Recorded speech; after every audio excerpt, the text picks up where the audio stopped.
Suri Cruise is officially dead. On her 18th birthday, the most famous daughter in Hollywood didn't just celebrate adulthood, she wiped her father's name from her identity. But why? For 14 years, a specific clause in page 7 of the Cruise-Holmes divorce decree kept her silent. Today, that cage is open, and the secret Suri was never allowed to tell is finally coming to light. When she walked across the stage at the United Palace Theater in Washington Heights on June 21st, 2024, to receive her high school diploma, the official graduation program did not say Suri Cruise. It read, in clear, simple print, Suri Noelle. She had adopted her mother Katie Holmes' middle name, dropping the surname of one of the most powerful and feared men in show business. The transition was not a sudden impulse. Months earlier, in December 2023, the playbill for her high school's production of The Addams Family, where she played Morticia Addams, listed her as Suri Noelle. In May 2024, when she took the stage as Philoclea in the musical Head Over Heels, the playbill again bore her new name. She'd spent her entire conscious life being tracked by paparazzi, cataloged as the ultimate symbol of a broken Hollywood fairy tale. Yet she chose her 18th year to execute a total identity wipe. While she was celebrating her high school graduation in New York City, her father, Tom Cruise, was thousands of miles away. He was photographed laughing, wearing friendship bracelets, and dancing in a VIP section at a Taylor Swift concert at Wembley Stadium in London. The separation was absolute, a chilling confirmation of a decade-long estrangement. Since 2012, Tom Cruise had reportedly not been seen in public with his daughter. To understand why a father would completely detach from his child, and why that child would legally delete his name the second she became an adult, we have to look at the silent warfare that has been raging behind closed doors since she was just 6 years old. This is not a story of a simple family rift. It is a story of legal warfare, religious absolute control, and a desperate flight from an organization that has systematically severed families for decades. The turning point that changed everything occurred during a tense legal deposition in November 2013. Tom Cruise was forced to sit down under oath for a $50 million defamation lawsuit against Bauer Media, whose magazines had claimed he abandoned his daughter. The attorney representing the publisher, Elizabeth McNamara, did something no one had successfully done in years. She backed the megastar into a corner. When McNamara asked Cruise point-blank if Katie Holmes had filed for divorce to protect Suri from Scientology, Cruise erupted. He called the question offensive, asserting there was no need to protect his daughter from his religion. But McNamara did not back down. Under the relentless threat of perjury, Cruise was forced to admit the devastating truth. Did she say that? That was one of the assertions, yes, he conceded.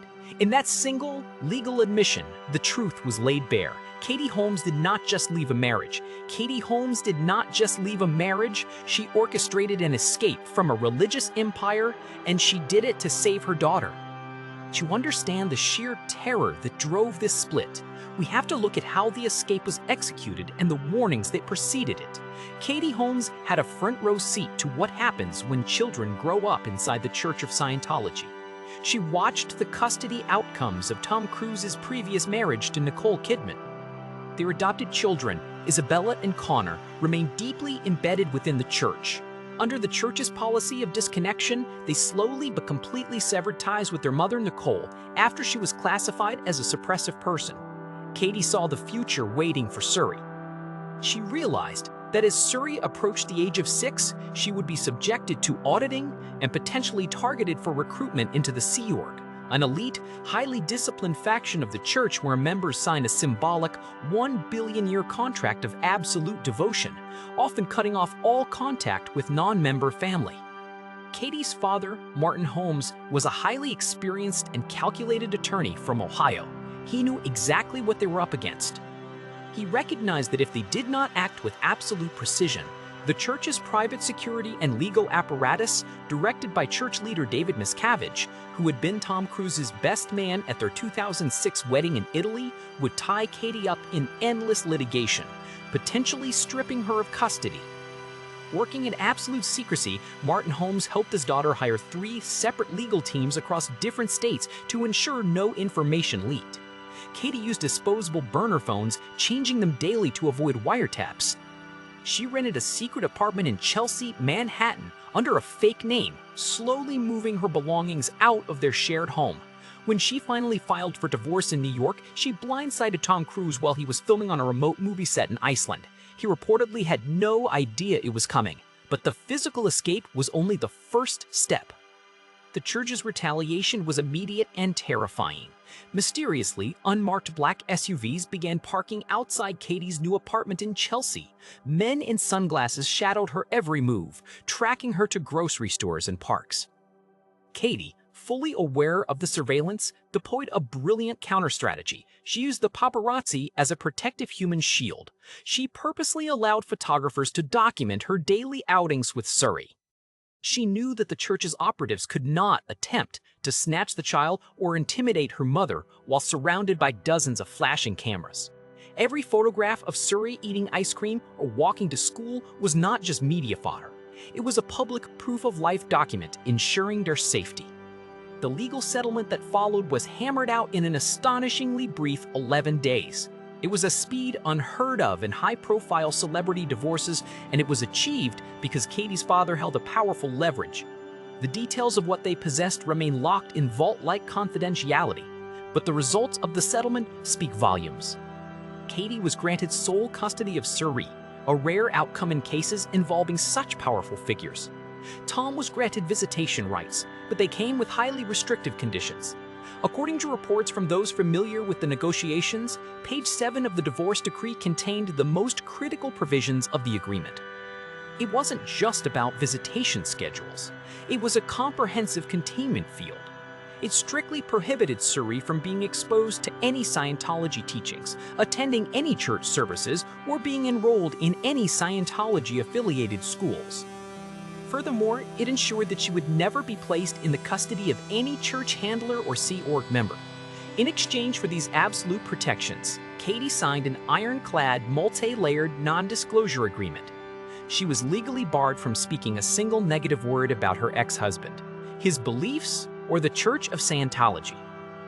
The financial cost of this silence was immense. Tom agreed to pay $400,000 a year in child support, along with covering all of Suri's medical, educational, and college expenses. For 14 years, this financial and legal framework operated like a gilded cage. The money kept Suri safe and educated at elite institutions, but the NDAs kept both mother and daughter completely silent. But on April 18, 2024, the terms of that agreement underwent a seismic shift. Suri Cruise turned 18. Under family law, the reach of a child custody agreement ends when the child reaches the age of majority. The $400,000 annual child support payments from Tom Cruise officially terminated. The legal authority that governed her education, her residence, and her religious exposure dissolved. More importantly, the legal boundaries of her silence began to crumble. While Katie Holmes remains bound by the non-disclosure agreements she signed as a party to the divorce, Suri herself was a minor when the contract was made. She never signed those NDAs. The legal gag order that prevented the world from hearing her side of the story is no longer ironclad, and she did not waste a single second. The instant she gained her legal independence, she did not request a meeting with her father. She did not seek to bridge the 12-year chasm of silence. Instead, she chose to publicly and legally strip his name from her identity. By registering as Suri Noelle, she sent an undeniable message to the world and to the church: the Cruise legacy ends here. The financial independence she gained on her 18th birthday went far beyond the cessation of child support. A highly substantial trust fund, established as part of the 2012 divorce settlement, finally became accessible to her. She was no longer dependent on her father's wealth, nor was she vulnerable to any financial pressure the church might attempt to exert. She chose to enroll at Carnegie Mellon University in Pittsburgh, a highly prestigious institution far away from the flashing lights of Los Angeles and New York. She is entering adulthood with her own name, her own money, and her own voice. For 14 years, the public has wondered what really happened behind the closed doors of that Chelsea apartment, what Suri remembers of her early childhood, and what she thinks of the father who chose his religion over his only biological daughter. The silence was not a choice. It was a legally mandated condition of her survival. But now, the legal mechanisms that kept her quiet are gone.